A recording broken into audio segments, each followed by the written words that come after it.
نحمده ونصلي ونسلم على رسوله النبي الكريم اما بعد فاعوذ بالله من الشيطان الرجيم بسم الله الرحمن الرحيم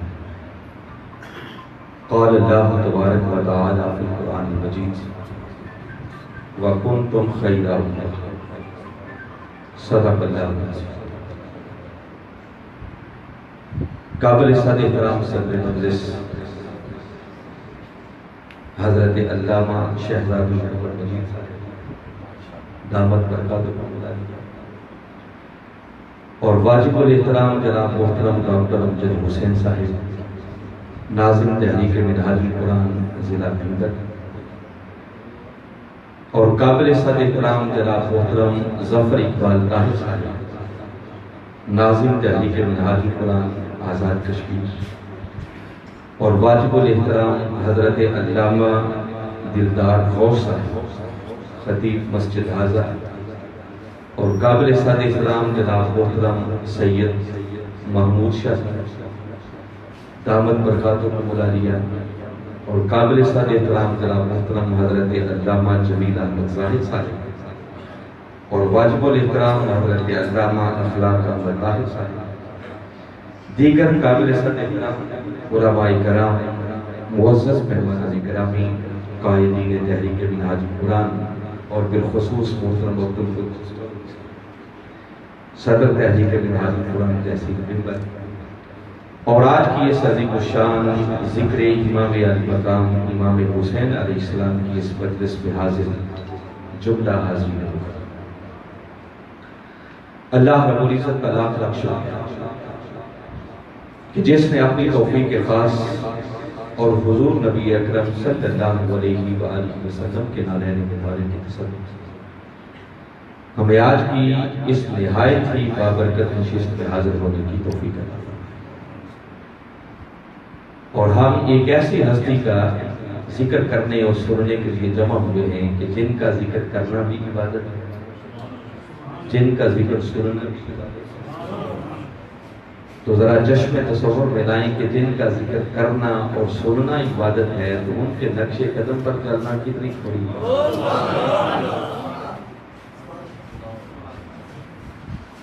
خدا کرے کہ یہ سبحان اللہ ہمارے ساتھ ہے، کیونکہ ہم یہ سن کر سبحان اللہ بھی کہتے ہیں مگر عمل کی طرف آتے ہیں۔ یہ بہت بڑی عبادت ہے، ان کے نقش قدم پر چلنا یہ بہت بڑی عبادت ہے۔ تاہم دامن وقت پر گنجائش ہمارے پاس کم ہے تو میں بغیر کسی مزید تمہیدی گفتگو کے اپنے مضمون کی طرف آنا چاہ رہا ہوں اور آج کی گفتگو کے عنوان کے لیے جو چند کلمات مقدسہ میں نے تلاوت کرنے کا شرف حاصل کیا ہے اس میں اللہ رب العزت نے آپ کی شان وہ آغاز آج ہم اپنی شان سے کرتے ہیں، قرآن میں اللہ نے ہماری شان بھی لیا اور باری تعالیٰ نے آپ لوگوں کی شان کا تذکرہ کرتے ہوئے ارشاد فرمایا وَكُنْتُمْ خَيْرَ أُمَّةٍ فرمایا سن لو کہ تم ساری امتوں میں سے بہترین امت اب چشم تصور میں لائیں کہ کتنی امتیں آئی ہیں۔ آدم علیہ السلام سے شروع ہوئی 1.25 لاکھ انبیاء کرام آئے تو ہر نبی کی کوئی نہ کوئی امت ہوگی اور باری تعالیٰ نے قرآن پاک میں اس حقیقت کہ جب سے کائنات انسانی کا آغاز ہوا ہے تب سے لے کر آج تک جتنی امتیں بھی آئی ہیں ان ساری امتوں اگر بہترین امت کوئی ہے تو وہ امت محمدی صلی اللہ علیہ وسلم۔ مگر کبھی آپ نے سوچا کہ آپ کو یہ شان ملی کیوں؟ آپ اس مقام تک کیسے پہنچے؟ کون سی ایسی انوکھی بات آپ کے اندر ہے کہ باری تعالیٰ نے آپ کو ساری امتوں سے بہترین امت بنایا؟ اگر غور کیا جائے اس امت میں گناہگاروں کی کمی نہیں، سیاکاروں کی کمی نہیں ہے۔ ہم اپنے اپنے گریبانوں میں چھان کر اگر دیکھیں تو ساری زندگیاں گناہوں میں لت کر رہے ہیں۔ تو اگر سابقہ امتوں میں گناہگار تھے تو اس امت میں بھی گناہگار ہیں، نافرمان ہیں۔ اگر اس امت میں عبادت گزار ہیں اور بڑے بڑے اللہ کے محبوب بندے ہیں، تو سابقہ امتوں میں بھی ایسے لوگوں کی کمی ہے۔ میں بہت وضاحت میں نہیں جاؤں گا، بس اشارتاً بات کر رہا ہوں۔ قرآن کس بات کی طرف متوجہ کر رہا ہے کہ سابقہ امتوں میں ایسے ایسے بھی شان محبوبیت کے حامل تھے اور اللہ کے فضل کے حامل لوگ گزرے ہیں کہ جو پلک جھپکنے سے پہلے 900 میل دور چلے بھی جاتے تھے، تخت اٹھا کر لے بھی جاتے۔ قرآن اس بات کا اعلان کر رہا ہے، اس واقعے کی تفصیل پہ جانا مقصود نہیں۔ جب سلیمان علیہ السلام نے ملکہ سبا کا تخت لانے کی بات کی تھی تو آپ کا امتی تھا جس نے کھڑے ہو کر عرض کی تھی انا آتی کا بہی قبل آئیں جب نہیں کا کہ اللہ کے نبی اجازت ہو تو آپ کی پلک جھپکنے سے بھی پہلے۔ وہ یہ نہیں کہہ رہا کہ آپ آنکھ بند کر کے کھولیں تو تخت ادھر ہوگا، قبل اس کا معنی ہے وہ کہہ رہا ہے کہ ابھی آپ آنکھ بند بھی نہیں کرنے کو آئیں گے تخت ادھر ہوگا۔ اور خالی دعویٰ نہیں کیا، بس ادھر بات کی، تخت لا کے حاضر کر دیا۔ اور قرآن کہتا ہے فَلَمَّا رَآهُ مُسْتَقِرًّا عِندَهُ، جیسے ہی تخت کو اپنی نظروں کے سامنے موجود پایا تو بے ساختہ بول اٹھے قَالَ هَذَا مِنْ فَضْلِ رَبِّي، یہ سارے کا سارا میرے رب کا فضل۔ ایسے ایسے فضل کے حامل لوگ کمی نہیں کی۔ آپ کبھی سورہ کہف کو پڑھیں، اصحاب کہف کا واقعہ تو آپ سنتے رہتے ہیں، میں اس کے بھی تفصیل میں نہیں جاتا۔ سابقہ کسی امت کے وہ نیک لوگ تھے، اللہ کے محبوب بندے تھے اور 3 صدیوں تک کے قطار میں لیتے رہے، ایک ظالم اور جابر بادشاہ کے ظلم سے پناہ لینے کے لیے خار میں جمع۔ اور قرآن اس بات پر گواہ ہے کہ اللہ کے اس قدر محبوب بندے تھے کہ باری تعالیٰ نے اپنی ان محبوب بندوں کی خاطر 3 صدیوں تک سورج کے طلوع اور غروب کا نظام تبدیل کر دیا۔ کوئی ایک جملے میں پوچھنا چاہے تو اس کا جواب سوائے اس کے اور کچھ نہیں کہ آپ ساری امتوں سے افضل اس لیے بنے کہ آپ کو نسبت محمد مصطفیٰ جتنے بڑے عبادت گزار بھی کیوں نہ گزرے ہوں، آپ کا مقابلہ نہیں کر سکتے، چونکہ آپ تاجدار کائنات صلی اللہ علیہ وسلم۔ بنیادی بات تو میں اس کے اندر بتانا چاہ رہا ہوں اور جدھر لانا چاہ رہا ہوں کہ یاد رکھیں کائنات کے اندر یقیناً سب سے اونچی شان اللہ، وہ خالق ہے، مالک ہے، اور اللہ کے بعد اس کی مخلوق میں سے سب سے اونچی شان کا حامل اگر کوئی ہے تو وہ کسی نے ایک جملے میں بات کر دی ہے کہ بعد از خدا بزرگ وہ قبلی والے آقا کی ذات ہے، اور آقا صلی اللہ علیہ وسلم کی ذات مبارک کے بعد عظمت کا، بزرگی کا، شان کا، مرتبے کا معیار جو ہے وہ ایک ہی معیار ہے کہ جو جتنا کملی والے آقا کے قریب ہوتا چلا جائے گا وہ اتنا ہی بلند سے بلند تر ہوتا چلا جائے گا۔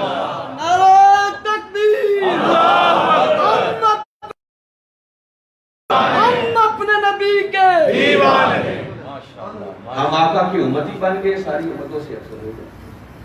اب اسی قرآن کو پڑھیں، باری تعالیٰ نے اپنے محبوب کی ازواج اور امہات المومنین کی سورہ احزاب ہے، فرمایا یا نساء النبی لستن کاحد من النساء، فرمایا ہے میرے محبوب کی ازواج سن لو، چونکہ تم میرے مصطفیٰ کی زوجیت میں آ گئی ہو تو اس نسبت زوجیت کی وجہ سے اب تم کائنات کی عام عورتوں جیسی ہو۔ اس نسبت میں ان کو اتنا اونچا بنا، قرآن ان کی اس نسبت کے تذکرے کر رہا ہے۔ آپ دیکھیں نا قرآن پاک کی سورہ بلد کو پڑھیں تو باری تعالیٰ نے ایک قسم کھائی، فرمایا لا اقسم بہذا البلد، فرمایا میں اس شہر مکہ کی قسم نہیں کھاتا، مجھے کیا پڑی کہ اس شہر کی قسم نہیں، میرا گھر ہے تو ہوا کرے، میں نسبتوں سے پاک ہوں، انبیاء کے مزار آتے ہیں تو بھائی اپنی جگہ پر، مگر میں نسبتوں کی وجہ سے قسم نہیں کھاتا۔ مگر ساتھ ہی آگے فرمایا وَأَنْتَ حِلٌّ بِهَذَا الْبَلَدِ، مگر محبوب اس شہر کی گلیوں کی قسم کھاتا بھی ہوں، مگر کھاتا اس لیے ہوں چونکہ اس شہر کی گلیوں میں تو گھرا میں تھا۔ آقا کے قدموں کی نسبت ملی تو شہر مکہ کی گلیاں بھی قسم کے پاس۔ اللہ ان گلیوں کے اور ان گلیوں کے زکات کی قسمیں کھا رہا ہے۔ یہی وجہ ہے کہ آپ دیکھیں نا، نعتیں پڑھتے ہیں، سر دھلتے ہیں کہ سر پہ رکھنے کو جو مل جائے نال پاک حضور، تو پھر کہیں گے کہ ہاں تاجدار ہم بھی ہیں۔ تو آقا کے جوڑے کیوں ہمارے سر پر؟ اس لیے کہ نالین کیوں آقا کے نسبت کیوں آقا کے ساتھ؟ آپ دیکھیں کہ بڑی اصولی سی بات ہے، یہ تاجدار کائنات صلی اللہ علیہ وسلم کے کم و بیش کو 1.25 لاکھ کے لگ بھگ صحابہ ہیں، اور میرے آقا کا ہر صحابی ایک سے بڑھ کر ایک، مگر میرے آقا کو وہ صحابی کہ جس نے کلمہ پڑھا اور کلمہ پڑھنے کے بعد پھر اس کی روح پرواز کر، اس کو طہارت کا موقع نہیں ملا، اس نے کوئی نماز نہیں پڑھی، اس نے کوئی روزہ نہیں رکھا، کوئی حج عمرہ نہیں کیا، کوئی اور لمبے چوڑے جہاد نہیں کر سکا۔ بس جس صحابی نے کلمہ پڑھ کے بس آقا کے ایک بار بدوہا مکھڑے کو تک لیا اور خاتمہ میری ایمان ہو گیا، اب قیامت تک کوئی بڑے سے بڑا ولی، کتب، ابدال، غوث، جس مرتبے کا حامل بھی آ جائے، میرے آقا کے اس ادنا سے صحابی کا مقابلہ نہیں۔ سبحان اللہ، کیوں نہیں کر سکتا؟ بس آقا کی نسبت نہیں اتنا اونچا بنا۔ میدان جنگ ہے، کافروں کی طرف سے جنگ لڑتا ہوا ایک شخص اچانک گھوڑے پر آتے ساتھ بس بددعا مکھڑے پہ نظر جو پڑی تو قائم پلٹ گئے، گھوڑے پر بیٹھا بیٹھا عرض کرنے لگا کہ محمد صلی اللہ علیہ وسلم، ابھی سال میں ایمان نہیں تھا، کہ اگر میں ابھی کلمہ پڑھ لوں تو بتاؤ مجھے کیا آتا ہے؟ قربان جاؤں آقا کے اختیارات پر سنا فرمانے لگے کہ اگر تو اس وقت بھی کلمہ پڑھ لے تو میں محمد تجھے جنت کی ضمانت کرتا ہوں۔ اس نے گھوڑے پہ بیٹھے بیٹھے کرنا، اشہد ان لا الہ الا اللہ وحدہ لا شریک لہ واشہد ان محمدا عبدہ ورسولہ۔ کلمہ پڑھا، دائرہ اسلام میں آ گیا، آقا کے بددعا مکھڑے کو لگا، دل چاہا کہ آپ کلمہ پڑھ لیا ہے تو گھوڑے سے اتر کر قدم رسیدی کر، بس نیچے اتر کر قدموں تک پہنچنے کے دوران ہی اس کی روح پرواز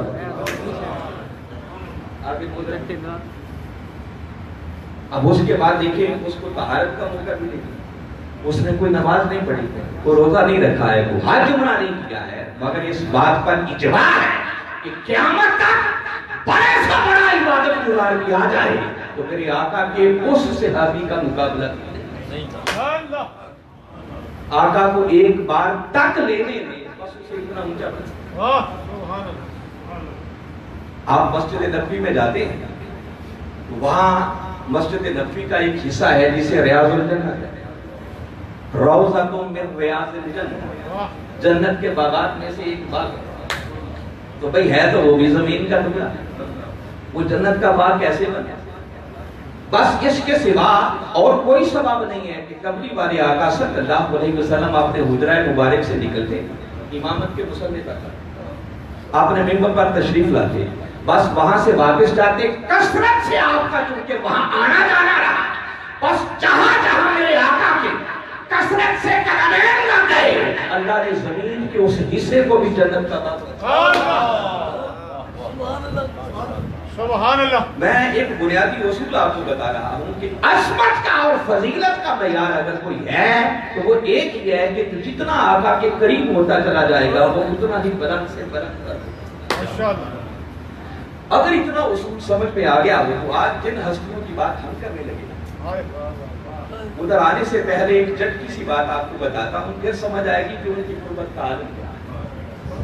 دیکھیے تاجدار کائنات صلی اللہ علیہ وسلم کی ذات اقدس کے ساتھ اگر اپنی نسبت اور اپنی تعلق کا اظہار کرنا ہو، بیان کرنا ہو تو بالعموم ہم دو حرف استعمال کرتے ہیں، ایک حرف ہوتا ہے کے اور دوسرا حرف ہوتا ہے سے۔ مثلا ہم اپنی بات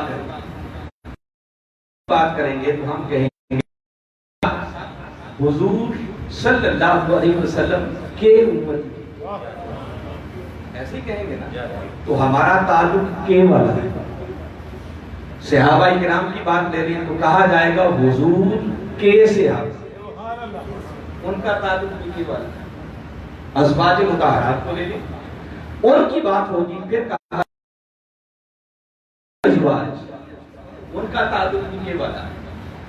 حاضرین مکرم، کائنات کے اندر ہر کسی کا تعلق قبلی والے آقا کے ساتھ کے والا ہے، مگر 4 ہستیاں کائنات میں ایسی ہیں کہ جن کا تعلق مصطفیٰ سے کے والا نہیں بلکہ سے والا۔ علی کی باری آئی، میرے آقا نے فرمایا علی منی، لوگوں علی مجھ سے۔ حسن کی باری آئی، فرمایا الحسن منی، حسن مجھ سے۔ حسین کی باری آئی، فرمایا الحسین منی، حسین مجھ سے۔ اور سیدہ کائنات کی باری آئی، فرمایا الفاطمہ تو بطاط منی، لوگوں فاطمہ میرے جگر۔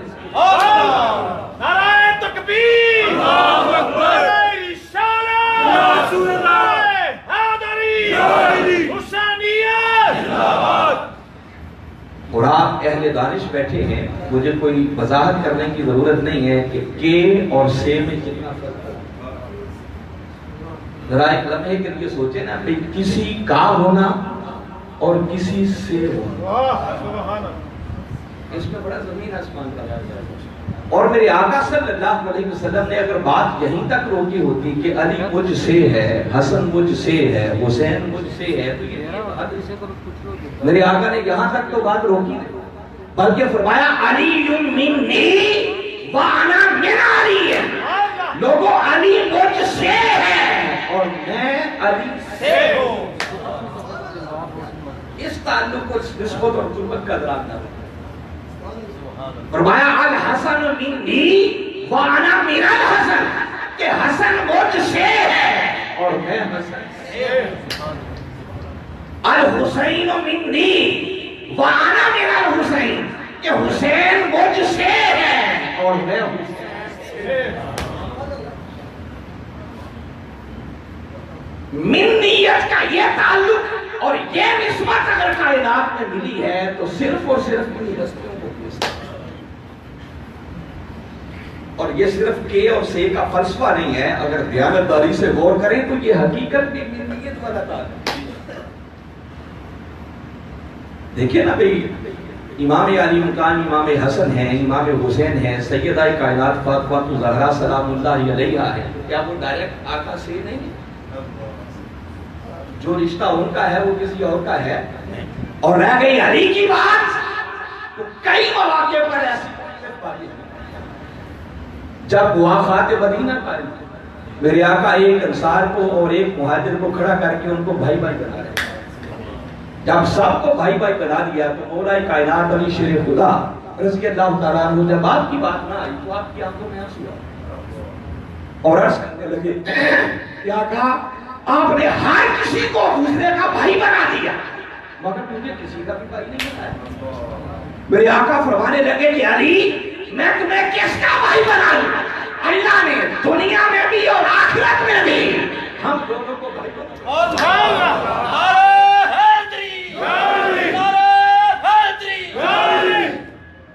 یہ رشتہ انہیں کو میسر آیا۔ ایک موقع پر آقا نے فرمایا الناس من شجر شتى ولكن انا وعلي من شجرة واحدة۔ فرمایا اللہ نے پوری انسانیت کو درخت کی مختلف شاخوں سے پیدا کیا، لیکن جب میری اور علی کی باری آئی اللہ نے ہمیں ایک ہی درخت کی ایک ہی شاخ سے پیدا کیا۔ یہ نسبت کسی اور کو مل سکتی ہے۔ اب اگر اتنی بات پر میں اکتفا کروں تو کم از کم پہلی بات یہ سمجھ میں آ گئی کہ اگر اسی اصول کو مد نظر رکھیں کہ بھائی عظمت والا وہی ہے جو جتنا کملی والے آقا کے قریب ہوتا جائے، تو جو قربت جو نسبت ان ہستیوں کے حصے میں آئی شاید وہ کائنات میں کسی اور کو میسر نہیں آئی۔ ذرا چشمے تصور میں لائیں کہ اگر یہ نسبت کسی اور کو میسر نہیں ہے تو پھر ان کی عظمت کا مقابلہ بھی کون ہے؟ قربان جائیں ان ہستیوں کی عظمت والوں ان ہستیوں کی شان۔ اسی بات کو اب تاجدار کائنات صلی اللہ علیہ وسلم کے ایک فرمان کی روشنی میں بھی بتانا چاہیے تاکہ آپ کو سمجھ آئے کہ ان ہستیوں کا مقام کیا ہے۔ ان کا مرتبہ کیا، اللہ نے ان کو کیا شان اور مقام عطا کر دیا۔ معروف حدیث مبارکہ ہے اور سیاستہ کی کتابیں بھری پڑی ہیں اس تصور کے ساتھ، مختلف کتابوں میں تھوڑی تھوڑی تبدیلی کے ساتھ تاجدار کائنات صلی اللہ علیہ وسلم نے ان ہستیوں کی شان کا مختلف انداز میں تذکرہ۔ کہیں میرے آقا نے جب بات کی تو فرمایا انی تارکن فیکم ثقلین، امت کو مخاطب کیا اور مخاطب کر کے ارشاد فرمایا کہ سن لو میں تمہارے اندر دو بھاری چیزیں چھوڑ کر لایا۔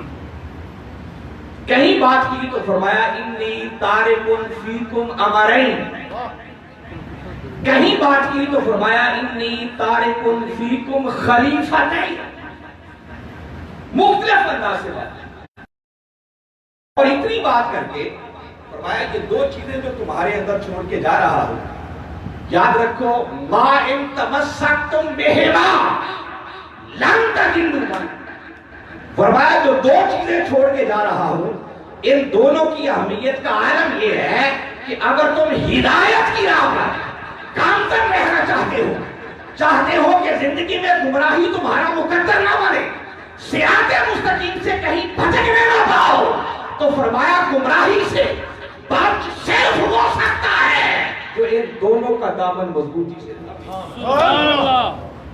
اگر دونوں میں سے کسی ایک کا دامن بھی چھوڑ دیا گیا تو یاد رکھو اس شخص کے ہدایت کی راہ پر رہنے کی کوئی ضمانت اور گارنٹی نہیں۔ سوال پیدا ہوا کہ آقا وہ دو چیزیں کیا ہے؟ فرمایا وہ سننے سے پہلے آپ کی کسی اور حدیث میں آگے باری تعالیٰ نے یہ ٹکڑا بھی بیان کیا، مضمون ایک ہی ہے بالکل۔ باری تعالیٰ نے اگلی بات ساتھ یہ بھی بتا دی کہ دو چیزوں جو چھوڑ کے جا رہا ہوں ان میں سے ہائے، اب آقا کے کلمات مقدسہ یہ ہیں، فرمایا احدہما اعظم من الاخر، ایک جگہ پر فرمایا احدہما اکبر من الاخر، فرمایا دونوں میں سے ہر ایک وہ دوسری سے بڑھ کر ہے، فرمایا دونوں میں سے کسی کو کم نہ سمجھنا۔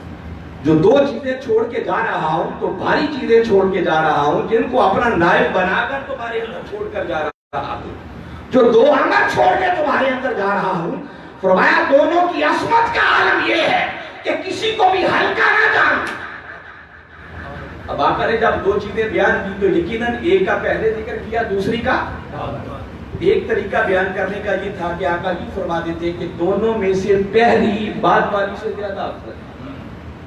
آقا نے یوں نہیں فرمایا، فرمایا احدہما، پہلی دوسری سے نہیں، فرمایا دونوں میں سے ہر ایک، فرمایا پہلی دوسری سے بڑھ کر ہے اور دوسری آقا وہ کیا ہے؟ فرمایا اچھا اگر سننے کے لیے تیار ہو گئے ہو تو فرمایا سن لو ایک اللہ کی کتاب قرآن، اور آقا دوسری فرمایا وَإِتْرَتِي أَهْلُ بَيْتِ، اور دوسری میری اطرت اور میری اہل بیت۔ اب مضمون آگے بھی ہے، آقا نے پھر ان پر ترغیب دی، مختلف کلمات ان کی شان میں وارد کیے، مگر میں یہاں رک کر دو باتوں کی طرف آپ کو متوجہ کرنا چاہ رہا ہوں جو بڑی قابل غور ہے۔ یہ جو کمری والے آقا صلی اللہ علیہ وسلم نے ارشاد فرمایا کہ دو چیزیں جو چھوڑ کے جا رہا ہوں، ایک اللہ کا قرآن ہے، کتاب ہے، اور دوسری میری اطرت اور اہل بیت، اور ساتھ زور دے کے یہ بات سمجھائی کہ احدہما اعظم من الاخر، فرمایا دونوں میں سے ہر ایک وہ دوسری سے بڑھ کر ہے، کسی کو بھی ہلکا نہ جا۔ اگر آقا کے اس جملے پر میں کومنٹ کروں تو بات جو سمجھ آتی ہے جو آقا فرما رہے ہیں کہ بھئی اگر کوئی یہ جاننا چاہے کہ قرآن کتنا بلند تو بھئی قرآن اتنا ہی بلند جتنے اہل بیت بلند۔ کوئی پوچھنا چاہے اہل تو بھئی اہل بیت اتنے ہی بلند جتنا قرآن۔ بھئی قرآن اللہ کو کتنا پیارا تو قرآن اللہ کو اتنا ہی پیارا جتنے اہل بیت اللہ کو پیارا۔ بھئی اہل بیت اللہ کو کتنے پیارے تو اہل بیت اللہ کو اتنے ہی پیارے جتنا اللہ کو پیارے۔ بھئی قرآن اللہ کے کتنے قریب، بھئی قرآن اللہ کے اتنے ہی قریب جتنا اہل بیت قریب، اور اہل بیت اللہ کے کتنے قریب؟ اہل بیت اللہ کے اتنے ہی قریب جتنا قرآن۔ میں دونوں میں سے کسی کو ہلکا نہ کرتا، دونوں ایک سے بڑھ کر ایک ہے۔ آپ کو یہی بات خود تاجدار کائنات صلی اللہ علیہ وسلم کے طرز عمل سے بتانا چاہتا ہوں۔ دیکھیے کوئی علامہ صاحب ممبر پر بیٹھ کر واز سنا رہے ہیں، خطاب کر رہے ہیں، اور ہمارے تو بالعموم جو واز اور خطاب ہوتے ہیں، ہم برکت کے لیے ایک آیت کریمہ پڑھتے ہیں اور اس کے بعد ساری باتیں پھر آپ کو سنا۔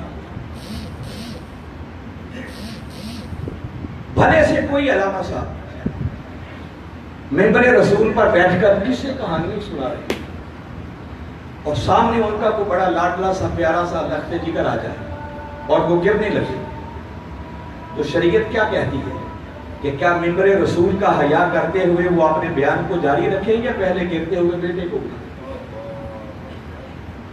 دل کیا کہتا ہے؟ شریعت کہے گی کہ نہیں، جو گرتا ہے اسے گرنے دو۔ ممبر رسول کا ادب، احترام اور حیا یہ ہے کہ ممبر چھوڑنے کی اجازت نہیں ہے۔ یہ ایک پہلو ہے، اس کو ذرا سامنے رکھیں۔ اور پھر اگر کوئی علامہ صاحب ممبر پر بیٹھ کر خطاب کر رہے ہیں تو بھلے سے قرآن سامنے کھول کر قرآن کی آیتیں پڑھ پڑھ کے کیوں نہ سنا رہے ہیں، اور وہ دیکھیں کہ سامنے اونچی جگہ پر بھی کوئی قرآن پڑھا ہے اور اچانک قرآن نیچے گرنے لگا۔ اب شریعت کیا کہے گی کہ آپ نے واز کو جاری رکھیں یا پہلے گرتے ہوئے قرآن؟ اب حکم بدل جائے گا کہ علامہ صاحب آپ نے قرآن و حدیث کے واز کو بعد میں کرنا، پہلے گرتے ہوئے قرآن کو۔ یہی اصول ہے۔ اب سیاستہ کی کتابیں اس حدیث سے بھی بڑی ہیں۔ میرے آقا مسجد نبوی کا ممبر ہے، جلوہ افروز ہے، واز فرمائے ہیں، اور ممبر پر ایسی ہستی جلوہ افروز ہے کہ جن کی شان کا عالم یہ ہے کہ جن کی زبان سے جو نکلتا ہے یا قرآن بنتا ہے یا حدیث بنتا ہے۔ سبحان اللہ۔ تیسری شے کوئی آقا کی زبان سے جو نکلے گا یا وہ قرآن ہوگا یا حدیث، تیسری شے تو کوئی نہیں ہو سکتی۔ اب ایسے میں شہزاد اور حدیث مبارکہ میں کہ سرخ رنگ کی قمیضیں پہنی ہوئی، اپنے نانا کے گھر آئے ہوتے، کھیلتے کھیلتے مسجد میں آ جاتے، اور مسجد نبوی کو آقا کے در دولت سے دور درمیان میں ایک پردہ ہی تو تھا، بس پردہ ہٹاتے مسجد میں آ جاتے۔ آقا نے دیکھا کہ وہ داخل ہوئے ہیں اور دروازے سے گزرتے ہوئے ایسے لگا کہ جیسے گرنے لگے۔ اب اندازہ کریں ممبر پر جو ہستی جلوہ افروز ہے، بعد از خدا بزرگ کو یہ قصہ بتا، شان یہ ہے، اور جو زبان سے نکل رہا ہے وہ کوئی عام قصہ کہانیاں نہیں، یا قرآن ہے یا حدیث ہے، اور گرنے والا قرآن نہیں ہے، آقا کے شہزادے، مگر حدیث بتاتی ہے کہ جیسے ہی آقا نے ان کو لڑکھڑاتے ہوئے دیکھا، آقا نے ممبر چھوڑا، قرآن و حدیث کا بات چھوڑا، بیان چھوڑا، اور ممبر سے اتر کر شہزادوں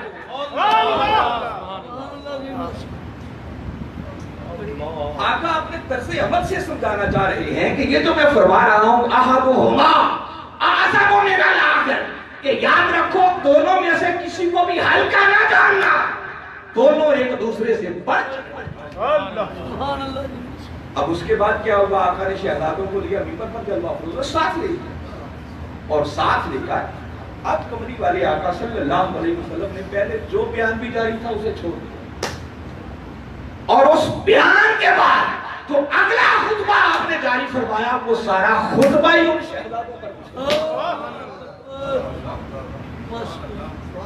ذرا چشم تصور میں لائیں کہ ان شہزادوں کی عظمت کا عالم کیا ہے، جن کے لیے رسول آپ نے ممبر کو چھوڑ دیا، جن کے لیے قرآن و حدیث کے بیان کو چھوڑ دیا۔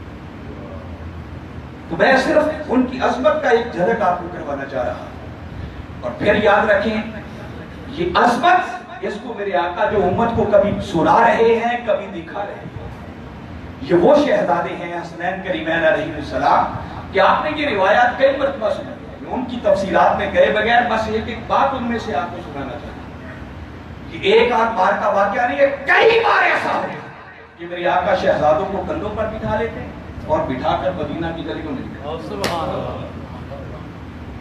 حضور شیخ الاسلام فرماتے ہیں کہ دیکھیے اگر کندھوں پر بٹھانا ہی مقصود تھا تو یہ شوق تو آقا گھر کی چار دیواری کے اندر تو پورا کر سکتے، مگر آقا گھر کی چار دیواری کے اندر نہ رہتے، ان کو کندھوں پر بٹھا دیں، باہر مدینہ کی گلیوں میں نکلا. اور باہر آنا آپ کا بتا رہا ہے کہ خالی کندھوں پر بٹھانا مقصود نہیں تھا، بلکہ کندھوں پر بٹھا کر شہزادوں کی عظمت دکھاتی. اور ایسا ہی آقا کے خود فرمانے مبارک سے ثابت ہے. میرے آقا نے دونوں شہزادوں کو ایک کو دائیں کندھے پر ایک کے بائیں کندھے پر بٹھایا ہوا، مدینہ کی گلیوں میں جا رہے ہیں. اچانک سیدنا عمر فاروق رضی اللہ تعالیٰ عنہ کی نظر جو پڑی تو بے ساختہ جو ان کی زبان سے جملہ نکلا یہ نکلا دیکھ کر فرمانے لگے شہزادوں تمہاری سواری کتنی اچھی. تو نظر سواری پر نہیں، بس یہ جملہ آقا کے کانوں سے جو ٹکرایا میرے آقا رک گئے اور پلٹ کر عمر سے مخاطب ہو کر فرمانے لگے کہ عمر سواری کی بات کرتا ہے، یہ نہیں دیکھتا سوار کتنی شان. آقا ادھر متوجہ کر رہے ہیں. اس کا مطلب کہ کندھوں پر بٹھا کر ان شہزادوں کی عظمت دکھانا مقصود ہے کہ دیکھو ان کی عظمت کتنی ہے، جن کی سواری میں محمد مصطفیٰ بن رہا ہوں. اب مجھے نہ دیکھو، اگر میں ان کی سواری ہوں تو سوچو جن کی سواری اللہ کا رسول بنے ان سواروں کی شان کیا. اور ایک صحابی تو یہاں تک بیان کرتے ہیں، کہتے ہیں کندھوں کی سواری تو ہم نے دیکھی ہی تھی، مگر اس دن میری حیرت کی انتہا نہ رہی کہ آقا کے در دولت پر حاضر جو ہوا اور حجرہ مبارک کا پردہ جو ہٹا ہے تو کہتے ہیں اندر جو نظر پڑی تو دیکھا کہ میرے آقا نے اپنے ہاتھ مبارک کی زمین پر لگائے. قوم پہلی زمین پر ہے، اب ہاتھ بھی زمین پر لگے.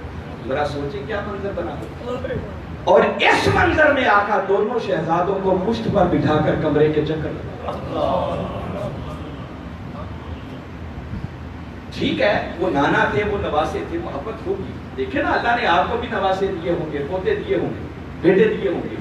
ہماری اوقات ہی کوئی نہیں، مگر ہم میں سے کتنے ہیں جو باقاعدہ یوں سواری بن کر اپنے نواسوں کو پوتوں کو پشت پہ بٹھا کر چکر لگا. کتنے ہوں گے جو ان کو کندھوں پر بٹھا کر ممبر کی سیر کرواتے ہوں گے. کرتے ہم نہیں کرتے. اور وہاں کوئی عام ہستی نہیں، اللہ کا رسول ہے. اور وہ اللہ کا رسول کہ جن کا کوئی عمل اپنی خواہش کے تابع نہیں، جن کا ہر قول وہ بھی وحی الہی کے تابع ہے، اور جن کا ہر فعل وہ بھی وحی. اور میں کبھی کبھی سوچتا ہوں کہ اگر شہزادوں کو پشت پر بٹھا کر سواری کروانا اگر یہ منشاء مصطفیٰ ہوگا تو منشاء مصطفیٰ کے ساتھ ساتھ پیچھے حکم خدا. کیونکہ رسول اپنی مرضی سے کوئی کام کرتے ہیں. تو جن شہزادوں کے لیے خدا اپنے رسول کو سواری بننے کا حکم دیتا ہوگا، سوچو ان شہزادوں کی عظمت کا عالم، ان کی شان کا عالم. اور پھر ان کو پشت پر بٹھا کر چکر لگاتے ہوئے ساتھ پیار سے آقا ایک جملہ فرما رہے ہیں، نعم الجمل جملکم، شہزادوں تمہارا اونٹ کتنا اچھا ہے. کیا محبت ہوگی میری آقا کو شہزادوں کے ساتھ. اور پھر بس چشم تصور میں لائیں، اس واقعے کی تفصیل میں بھی جانا مقصود نہیں ہے. اور وہ بھی کوئی ایک آدھ مرتبہ کا واقعہ نہیں ہے، کئی بار ایسا. شہزادے اپنے نانا کے گھر آئے ہوتے، مسجد میں چلے جاتے، آقا نماز پڑھ رہے ہوتے، جیسے ہی آقا سجدے میں جاتے وہ آ کر اپنے نانا کی پشت پر سوار. آقا کبھی حالت نماز میں بیٹھے بیٹھے بڑے پیار سے دونوں شہزادوں کو یوں بازوؤں سے پکڑ کر آگے کرتے، کبھی ان کی خاطر اپنے سجدے کو لمبا کرتے. اور کئی بار صحابہ کرام اگر ان کو روکنے لگتے کہ آقا نماز پڑھ رہے ہیں تو میرے آقا حالت نماز میں اشارہ کر کے صحابہ کو روک دیتے، خبردار حسین کو پشت پر سوار ہونے سے مت روکو، حسین کو پشت مصطفیٰ پر سوار ہو. کیا محبت ہوگی میرے آقا کی اور کیا شان ہوگی ان شاء.